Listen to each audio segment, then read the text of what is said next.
Українці, українки, усі наші захисники і захисниці. Сьогодні маємо серйозні новини для нашої держави, для нашого захисту. По-перше, Сполучені Штати Америки підготували новий пакет підтримки для України на 33 мільярди доларів. Зокрема, більше 20 можуть піти на оборону, ще більше 8 мільярдів доларів заплановані на економічну підтримку, ще 3 мільярди доларів будуть направлені на гуманітарну допомогу. Це дуже важливий крок Сполучених Штатів. І я вдячний за нього американському народу і особисто президенту Байдену. Сподіваюсь, Конгрес швидко підтримує цей запит на допомогу нашій державі. Президент Байден цілком справедливо сказав сьогодні, що цей крок не дешевий, але негативні наслідки для усього світу від російської агресії проти України та проти демократії настільки масштабні, що у порівнянні з ними ця підтримка Сполучених Штатів є необхідною. Разом ми точно можемо зупинити російську агресію і надійно захистити свободу в Європі. Працюємо також і над тим, щоб направити заблоковані активи російських підсанкційних осіб і російської держави для компенсації України за цю війну та для відбудови нормального життя. Продовжується розслідування злочинів російських військових, які були скоєні проти наших людей. Позиція України абсолютно чітка. Кожен російський злочинець має бути і буде притягнутий до відповідальності. Ким би вони не були і де би вони не ховались, ми усіх їх знайдемо і заставимо відповідати. Перші 10 російських військових 64-ї мотострілецької бригади сухопутних військ Росії, які скоїли злочини проти наших людей в Бучі Київської області, отримали статус підозрюваних. Відомі їхні прізвища. Встановлено, що вони робили. Ми знаємо про них та їхні діяння, усі деталі. І кожного знайдемо. Як знайдемо і усіх інших російських нелюдей, які вбивали, які катували українців, які знущали з наших людей, які знищували будинки та цивільну інфраструктуру в Україні.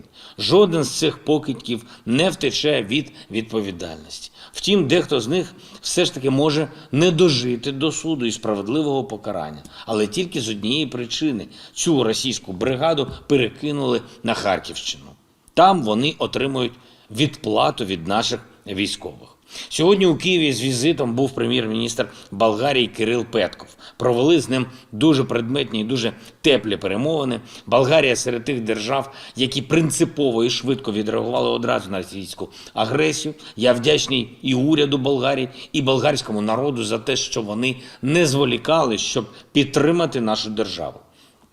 Обговорили з паном Петковим оборонні, енергетичні, транспортні питання, санкційний тиск на Росію, який необхідний заради миру. Обговорили нашу взаємодію на рівні Європейського Союзу. Дуже важлива домовленість щодо ремонту нашої військової техніки на болгарських виробничих потужностях.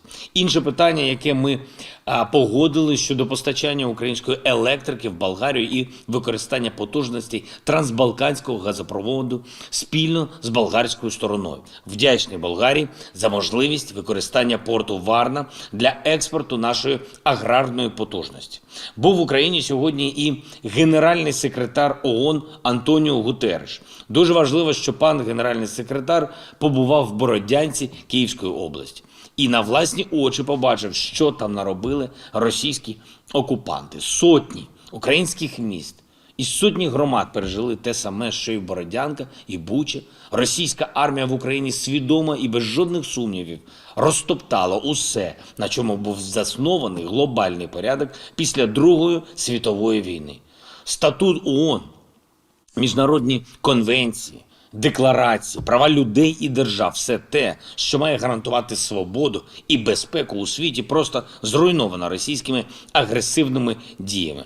Тож ключовим питанням на переговорах з паном генеральним секретарем ООН було, як нам зупинити російську агресію. І це не просто питання про Україну, про нашу долю. Це питання про долю ООН, про долю міжнародного права, про долю багатьох народів і не тільки сусідів Росії, які можуть стати наступними жертвами агресивних амбіцій Москви.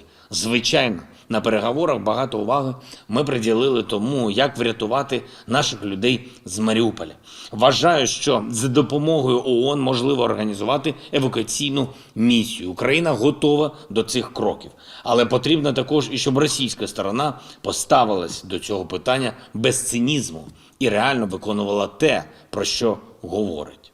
В Москві заявляли про те, що вони нібито припинили вогонь в Маріуполі, але бомбардування позицій захисників міста продовжується. Це воєнний злочин, який російські військові здійснюють буквально на очах усього світу. Російські удари по Маріуполю не припинялись навіть тоді, коли пан генеральний секретар ООН був на перемовинах в Москві. І сьогодні, одразу по завершенню наших перемовин в Києві, у місто полетіли російські ракети.